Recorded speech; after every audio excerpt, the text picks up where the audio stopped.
Effect of loading on stress in tendons के लिए beam की कंडीशंस क्या होती है? Simply supported beam A B, span L and prestress force P and acting eccentricity is E. So बात करते हैं moment due to prestressing के बारे में।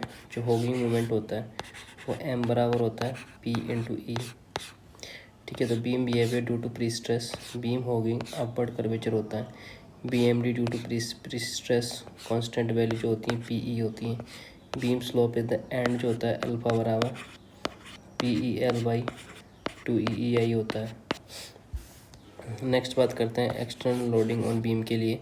तो यू डी एल जो होता है वो डब्लू होता है, include self weight of the beam होता है। कॉजेज ऑफ सेकिंग बेंडिंग होती है, कॉज जो होती है वो सेकिंग बेंडिंग होती है। अब बात करते हैं slope due to external loaded. Slope due to external load, beam end slope जो होते हैं बीटा इज इक्वल्स टू होता है W L cube divide by 24 E I होता है। कंबाइंड इफेक्ट ऑन बीम की बात करते हैं तो प्री स्ट्रेस होता है वो होगिंग कर्वेचर होता है, एक्सटर्नल लोड जो होता है वो सैगिंग कर्वेचर होता है। Both effect oppose each other होता है।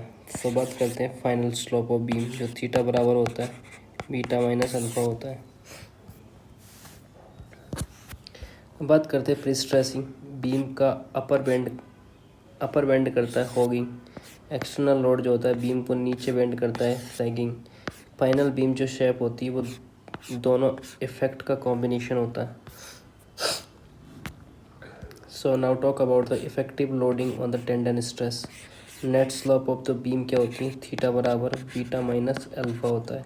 पहला केस बनाता है जिसमें बीटा जो होता है ग्रेटर देन अल्फा होता है। तो नेट स्लोप क्या होता है? डाउनवर्ड डायरेक्शन में होता है। उसके बाद टेंडन लेंथ जो चेंज होती है इंक्रीज इन टेंडन लेंथ होता है। टोटल इंक्रीज इन लेंथ जो डेल L1 बराबर होता है ई थीटा प्लस ई थीटा होता है बराबर 2 ई थीटा होता है। इंक्रीज इन टेंडन स्ट्रेन के बारे में बात करते हैं तो स्ट्रेन बराबर होता है डेल्टा L1 बाई एल होता है जो 2 ई थीटा बाई एल होता है। Gain in stress in steel की बात करें तो डेल्टा एफ एस बराबर होता है strain into elasticity of steel जो हो जाएगा 2 E theta by L into E S हो जाता है। ये क्या है? Gain in stress in steel की बात करते हैं। उसके बाद बात चलती है किस चीज़ की? ये वैल्यू है ये। अगर बीटा लेस देन अल्फा हुआ तो नेट स्लोप जो होगा अपवर्ड डायरेक्शन में होगा। रिडक्शन इन टेंडन लेंथ की बात करें तो delta L two is equals to E theta होता है। फिर उसके बाद माता लॉस इन स्ट्रेस, तो लॉस इन स्ट्रेस कितना हो जाएगा? यहाँ पे लॉस इन स्ट्रेस हो जाएगा del L two by L into E S हो जाएगा। तो ये हो जाएगा 2 E theta E S divide by L. तो इम्पोर्टेंट ऑब्जर्वेशंस के बारे में बात करें तो एक्सटर्नल लोडिंग टेंडन स्ट्रेस को इंक्रीज या डिक्रीज कर सकता है। अगर प्री स्ट्रेस इफेक्ट ज़्यादा हो तो टेंडन स्ट्रेस रिड्यूज होता है, और अगर एक्सटर्नल लोड इफेक्ट ज़्यादा हो तो टेंडन स्ट्रेस इंक्रीज होता है। नेक्स्ट बात करते हैं pre stress beam with parabolic tendon profile के बारे में। तो फिर वो क्या था other effect of loading on tendon stress. Pre stress beam with parabolic tendon profile, जो बीम की कंडीशन होती है simply supported beam span out, और टेंडन प्रोफाइल जो है वो पैराबोलिक है। ठीक है, पैराबोलिक टेंडन प्रोफाइल के बाद pre stress force applied force P, effect of parabolic tendon beam पर अपवर्ड प्रेशर क्रिएट करता है और बीम टेंडन पर डाउनवर्ड प्रेशर क्रिएट करता है।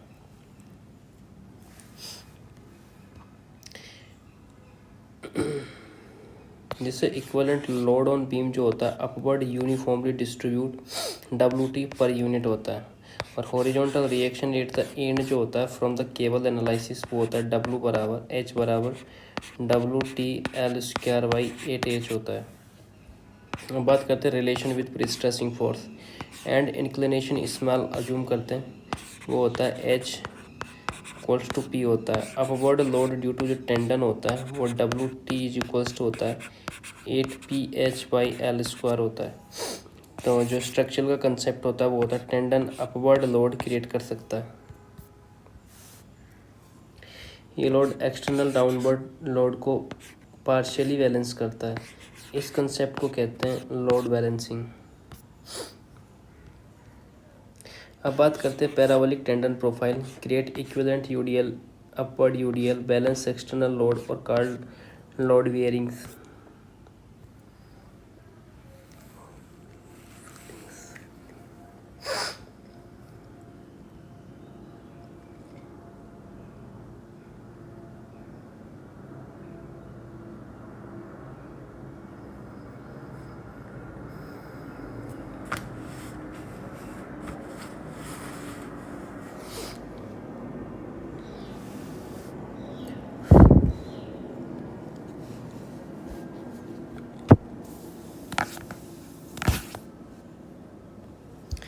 अब बात करते हैं C line, pressure line in prestress concrete, जिसकी डेफिनेशन क्या होती है। प्रीस्ट्रेस मेंबर में resultant stress prestress force plus external load के बराबर होता है। प्रीस्ट्रेस मेंबर में रिजल्टेंट स्ट्रेस क्या होता है, prestress force plus external load stress.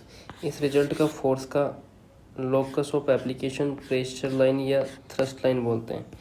इस रिजल्टेंट फोर्स का जो लोकस ऑफ एप्लीकेशन होता है वो प्रेशर लाइन या थ्रस्ट लाइन बोलते हैं। अब बात करते हैं मीनिंग ऑफ प्रेशर लाइन। ये लाइन बताती है कि resultant compressive force beam section में कहाँ एक्ट कर रहा है। पोजीशन डिपेंड करती है अप्लाइड मूवमेंट और प्रीस्ट्रेस इफेक्ट पर। बीम विद एसेंट्रिक टेंडेंस की अगर बात करें तो टेंडेंस जो एसेंट्रिसिटी होती है वो E बराबर H/6 होती है और प्रीस्ट्रेसिंग फोर्स P होता है। Shear stress distribution along the span की बात करें तो सपोर्ट जो सेक्शन होता है अप्लाइड मूवमेंट 0 होता है। प्रेशर लाइन कोइंसाइड करती है विद टेंडन लोकेशन पर, और मिड स्पान सेक्शन पर जो बॉटम फाइबर स्ट्रेस 0 होता है और प्रेशर लाइन शिफ्ट अपवर्ड होती है बाई H/3 से। तो stress distribution along the span चल रहा है इसमें। दूसरा होता है क्वार्टर स्पान सेक्शन। इसमें क्या होता है कि external movement self pressure line shifted H/12। दूसरा आता है प्रेशर लाइन बिहेवियर। सपोर्ट पर टेंडन के पास मिड स्पान अपवर्ड शिफ्ट या स्पान के अलोंग ग्रेजुअल वेरी करता है। तो इसके इम्पोर्टेंट कंसेप्ट जो है कि प्रेशर लाइन का जो लोकस बीम में रिजल्टेंट कंप्रेसिव फोर्स के पाथ शो करता है।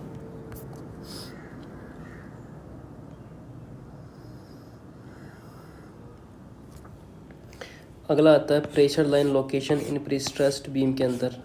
पहला आता है प्रेशर लाइंस क्या होती हैं, रिजल्टेंट कंप्रेसिव फोर्स का पाथ बीम के एक डिफरेंट सेक्शन पर पोजीशन चेंज होती है। नेक्स्ट आता है सपोर्ट सेक्शन, एक्स्ट्रा मूवमेंट 0 होता है। प्रेशर लाइन टेंडन के पास जो होती है वो होती है E बराबर H/6। दूसरा आता है quarter span section. Quarter span section में क्या होता है, एक्सटर्नल मूवमेंट स्मॉल होता है और प्रेशर लाइन का जो शिफ्ट स्मॉल होता है वो H/12 होता है। अब बात करते हैं मिड स्पान सेक्शन के बारे में। तो मिड स्पान सेक्शन क्या होता है, मैक्सिमम बेंडिंग मूवमेंट और बॉटम फाइबर का जो स्ट्रेस 0 होता है और जब प्रेशर लाइन जो अपवर्ड शिफ्ट होती है वो होती है H/3। अब नेक्स्ट बात करते हैं प्रेशर लाइन शेप के बारे में। तो सपोर्ट पर टेंडन के पास मिड स्पान अपवर्ड शिफ्ट होता है और स्मूथ कर्व पाथ बनाता है। ठीक है, प्रेशर लाइन शेप में क्या होता है, सपोर्ट पर टेंडन के पास में मिड स्पान पर अपवर्ड शिफ्ट होता है और स्मूथ कर्व पाथ बनाता है। जो फाइनल इसका जो कंसेप्ट होता है वो होता है ऑल सच पॉइंट्स का लोकस प्रेशर लाइन या सी लाइन होती है। अब बात करते हैं prestress concrete, behaviour of pressure line, change in external movement की बात करते हैं। अगर एक्सटर्नल मूवमेंट चेंज होता है तो इलास्टिक रेंज में होता है। टू प्रीस्ट्रेस कंक्रीट बीम में रिजल्टेंट फोर्स इंक्रीज नहीं होता है, सिर्फ प्रेशर लाइन शिफ्ट होती हैं। उसके बाद बात करते हैं इंट्यूशन। प्रीस्ट्रेस ऑलरेडी कंक्रीट में कंप्रेसिव फोर्स क्रिएट कर चुका होता है, एक्सटर्नल मूवमेंट सिर्फ उस फोर्स का पोजीशन चेंज करता है। नेक्स्ट आता है behaviour in reinforced concrete beam. जब एक्सटर्नल मूवमेंट इंक्रीज होता है तो टेंसाइल स्ट्रेस भी इंक्रीज होता है और कंप्रेसिव स्ट्रेस भी इंक्रीज होता है। तो इसका जो इंट्यूशन है वो आरसीसी बीम के में स्ट्रेस डायरेक्टली लोड से डेवलप होता है, इसलिए मूवमेंट इंक्रीज होने पर स्ट्रेस भी इंक्रीज हो जाता है। So reason of stress in increasing in RCC की बात करें तो आरसी बीम में लीवर आर्म कांस्टेंट होता है, जिसका इंट्यूशन होता है लीवर आर्म कांस्टेंट होने की वजह से इक्विलिब्रियम मेंटेन करने के लिए फोर्स को इंक्रीज होना पड़ता है। सो सो लोड केयरिंग मैकेनिज्म की बात करते हैं तो प्री स्ट्रेस जो कंक्रीट होते हैं ना, वो क्या करते हैं, फोर्स को ऑलमोस्ट कांस्टेंट होता है और लीवर आर्म चेंज होता रहता है। तो उसके बाद बात करते हैं रिइंफोर्स्ड कंक्रीट के बारे में। लीवर आर्म कांस्टेंट होता है, फोर्स चेंज होता है। इसका इंट्यूशन समझे तो प्री स्ट्रेस बीम में अमाउंट चेंज होने पर फोर्स सेम रहता है, पर उसका लोकेशन शिफ्ट होता है, प्रेशर लाइन मूव करती है। इसके बाद आता है बिहेवियर ऑफ क्रैकिंग। अगर pre stress concrete member crack हो जाए तो उसका बिहेवियर रिइंफोर्समेंट कंक्रीट जैसा होता है। इसका इंट्यूशन चेक करें तो क्रैक आने पर प्री स्ट्रेस का कंप्रेसिव इफेक्ट फुल्ली इफेक्ट नहीं रहता है, फिर सेक्शन नॉर्मल आरसीसी सेक्शन की तरह बिहेव करता है। फाइनल कोर आइडिया की बात करें तो prestress concrete constant force या changing of the lever arm होता है। सो बात करते हैं रेनफोर्स्ड कंक्रीट के बारे में, जो कांस्टेंट लीवर आर्म होती है और ये चेंजिंग फोर्स होता है।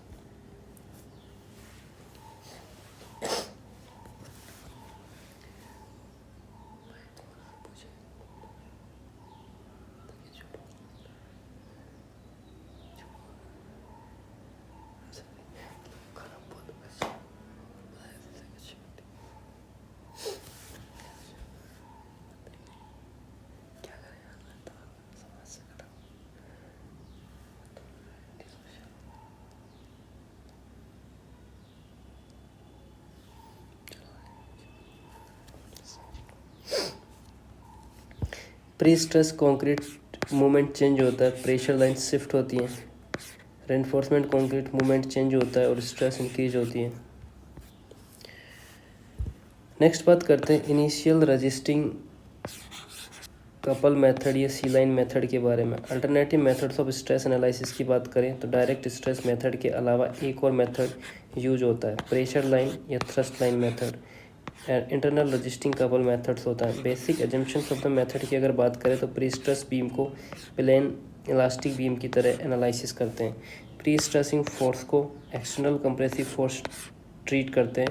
टेंडन में टेंसाइल फोर्स स्पैन में कांस्टेंट माना जाता है। जिसका इंट्यूशन बात करते हैं तो बीम में प्री स्ट्रेस एक कंप्रेसिव फोर्स क्रिएट करता है, टेंडन टेंशन उसका अपोजिट बैलेंस फोर्स करता है।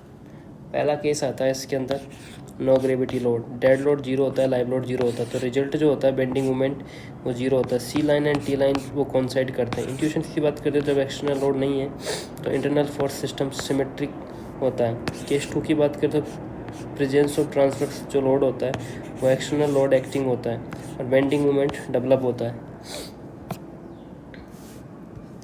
जिससे प्रेशर लाइन शिफ्ट हो जाती हैं। अब इसके इंट्यूशंस की बात करते हैं तो लोड लगने पर रिजल्टेंट कंप्रेसिव फोर्स बीम के अंदर मूव करता है। तो distance between T line and C line की बात करें तो ए होती है, वो डिस्टेंस बिटवीन थ्रस्ट लाइन और टेंडन लाइन होती है। नेक्स्ट बात करते हैं सेकंड सेक्शन ऑफ फोर्स।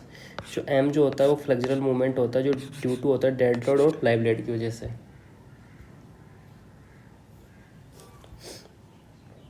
ई जो होता है eccentricity of pre stressing tendon होता है जो T is equals to P होता है, pre stressing force in tendon. अब बात करते हैं मोमेंट इक्विलिब्रियम की बात। जो इंटरनल रजिस्टिंग कपल होता है वो एम बराबर सी A T A P A होता है, ठीक है। तो इसलिए क्या हो जाएगा, ए बराबर एम बाई पी हो जाएगा।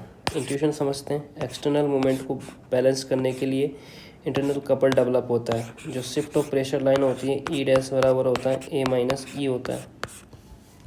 सो ये हो जाएगा E dash is equals to M by P minus E. इसका मीनिंग होता है प्रेशर लाइन सेंट्रोइड से कितनी शिफ्ट हुई है।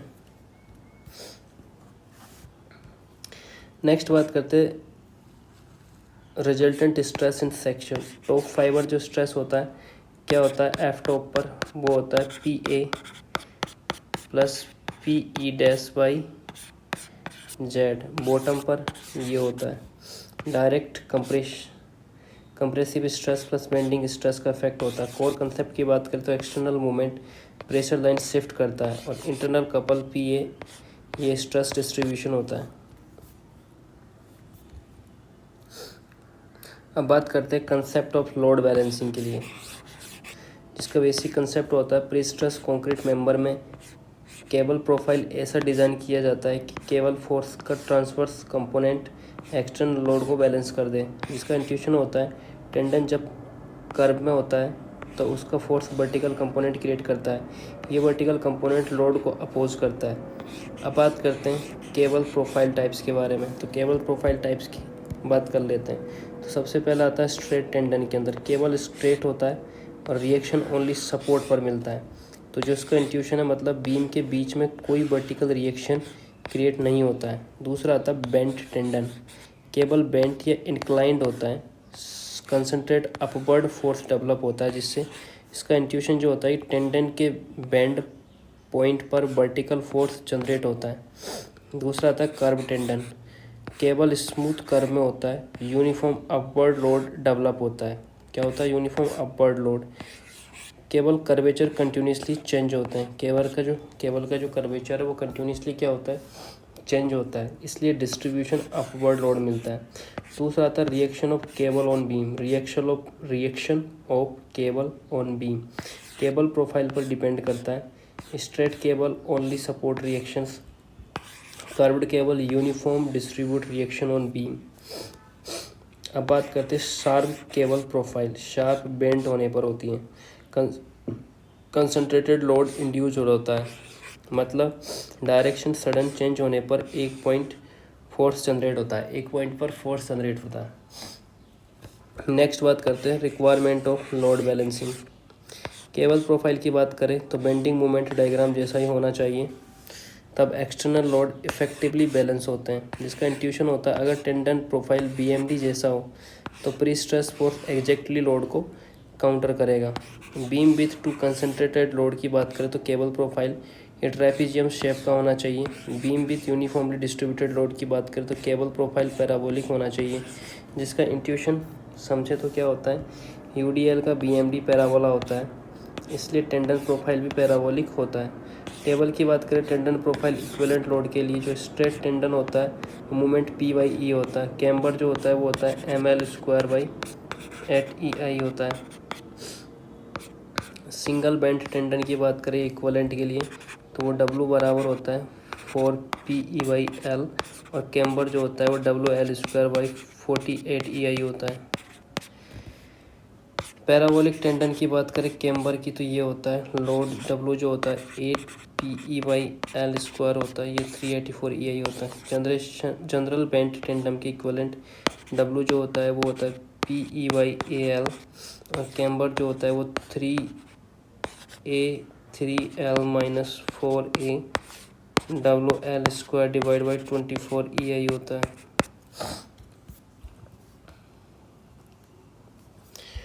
लोड बैलेंसिंग प्रिंसिपल की बात करते हैं कि लोड बैलेंसिंग प्रिंसिपल क्या प्री स्ट्रेस फोर्स के अंदर अपवर्ड इक्विवेलेंट लोड क्रिएट करता है जो एक्सटर्नल लोड को बैलेंस करता है।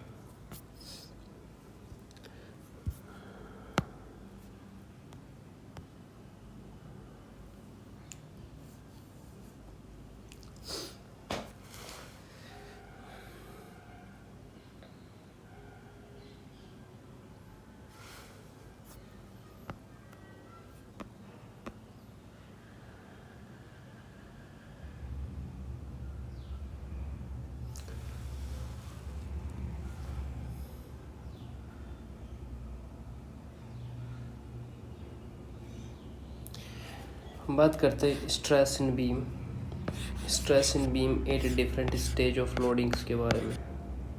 When stresses are developed in beam में स्ट्रेस ड्यू 2 स्टेज पर डेवलप्ड होता है। पहला आता है ट्रांसफ़र स्टेज, जब प्री स्ट्रेसिंग फोर्स कंक्रीट में ट्रांसफ़र होता है।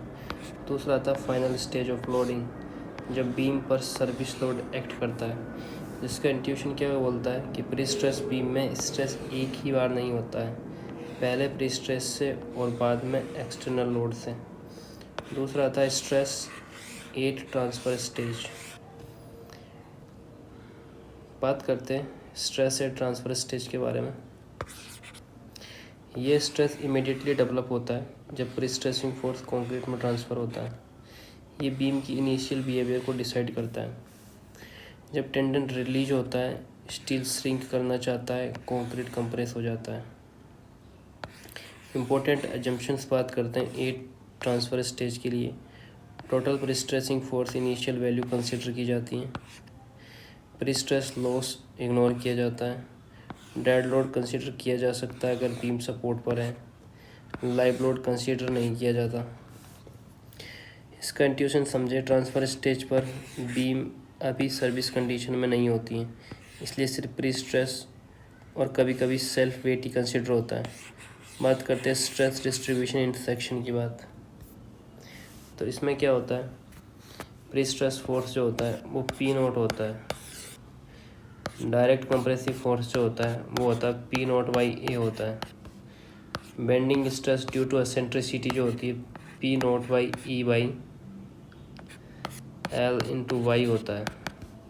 Bending moment stress due to external load जो होता है वो M naught by L into Y होता है।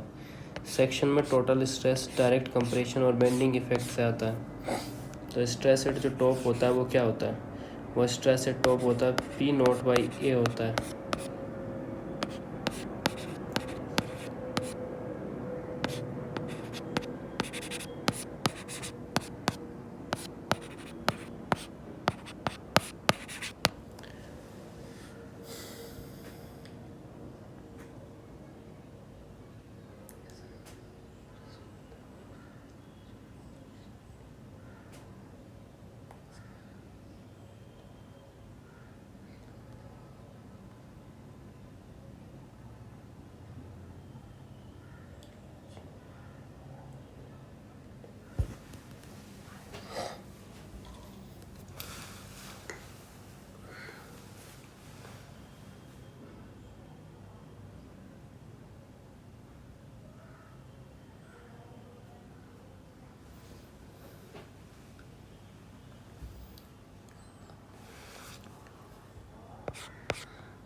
Stress at bottom fibre, stress at bottom fibre की बात करें तो P naught by A plus P naught E by I into Y minus M naught by I into Y होता है।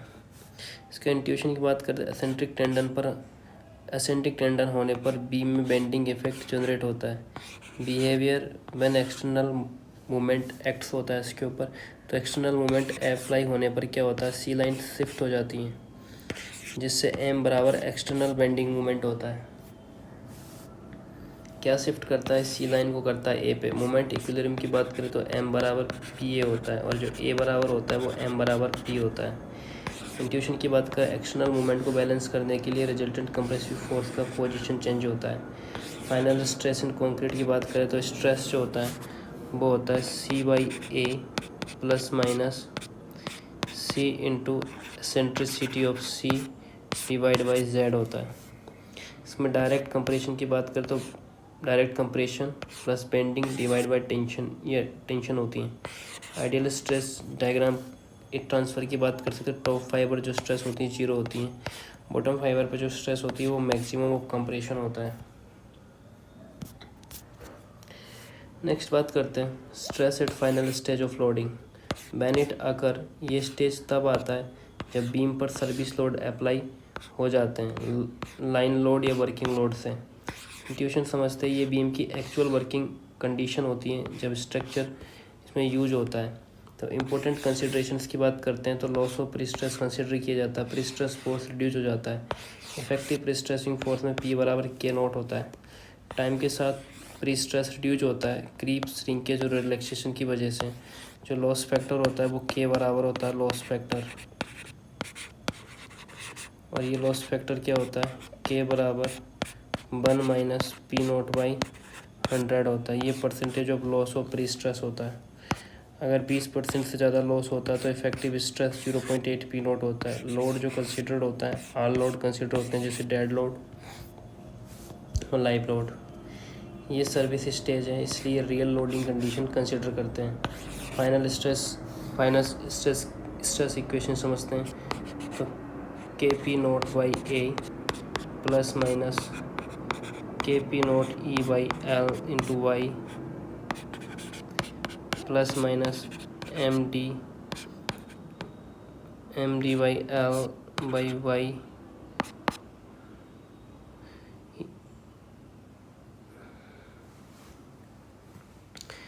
बाकी ये होता है।